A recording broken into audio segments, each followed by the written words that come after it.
मुख्यमंत्री योगी आदित्यनाथ की भी आज कई जनसभाएं हैं। 5 जनसभाओं को वो संबोधित करेंगे। गोरखपुर में रवि किशन के लिए मांगेंगे वोट। बलिया, मिर्जापुर, सोनभद्र और देवरिया में भी जनसभा है। बीजेपी प्रत्याशियों के समर्थन में वो वोट मांगेंगे।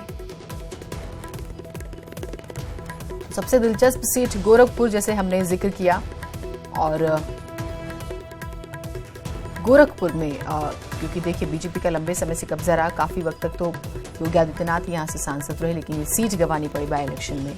और जिस फॉर्मूले का हम जिक्र कर रहे थे, क्योंकि अखिलेश यादव भी आज गोरखपुर में रैली करने वाले हैं और योगी आदित्यनाथ भी पिछले दिनों भी इन्होंने पड़ाव डाला हुआ था, तो उस लिहाज से बेहद ही महत्वपूर्ण।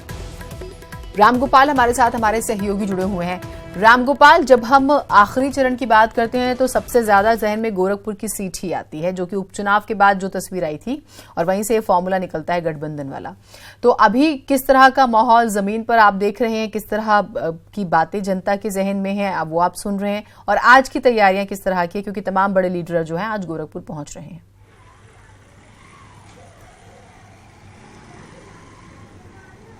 बिल्कुल, जो राजनीतिक पारा है वो बिल्कुल अब चढ़ता चला जा रहा है। अंतिम चरण का चुनाव है और चूंकि जो छठे चरण का चुनाव है उसके लिए प्रचार पूरी तरीके से बंद हो चुका है। कल वहाँ पे मतदान है, तो अब पूरा का पूरा फोकस गोरखपुर और जो बाकी बचे सीटें हैं उसी पे है। इसी कड़ी में खुद मुख्यमंत्री योगी आदित्यनाथ गोरखपुर में ही कैंप किए हुए हैं, एक तरीके से गोरखपुर में ही रह रहे हैं और यहीं से पूर्वांचल की जहाँ भी उनको जाना हो रहा है वहाँ पर जाके वो चुनावी जनसभाएँ कर रहे हैं।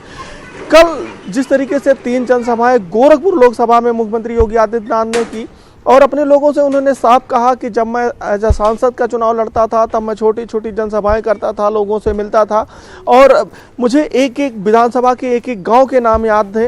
लेकिन अब चूंकि मैं मुख्यमंत्री हूं, वो मुझे सारी चीज़ें याद हैं, लेकिन मैं अब समय नहीं दे पाऊंगा। आप कार्यकर्ता हैं, आप लोगों के घरों पर जाएँ और भाजपा को वोट दें। भाजपा जिस तरीके से आज अभी मुख्यमंत्री योगी आदित्यनाथ गोरखपुर ग्रामीण में एक जनसभा को संबोधित करेंगे, तो कुल मिला के भाजपा जो है, जो 2018 के उपचुनाव में जो हार मिली, उस हार से कैसे निपटा जाए इस रणनीति पे मंथन कर रही है। चूंकि वो जो जख्म मिला था भाजपा को, वो जख्म बड़े गहरे थे। 1989 से लेकर लगातार भाजपा की इस सीट पे कब्जा रही थी। 1989 में हालांकि हिंदू महासभा के सीट टिकट पे यहाँ पे जीते थे महंत अवैधनाथ। उसके बाद 91 से लगातार मंदिर का कोई ना कोई प्रतिनिधित्व भाजपा के ही टिकट पे जीतता रहा। 2014 में खुद योगी आदित्यनाथ यहाँ से सांसद बने थे। जो 2017 में जब वो मुख्यमंत्री बने तो उन्होंने ये सीट खाली की थी।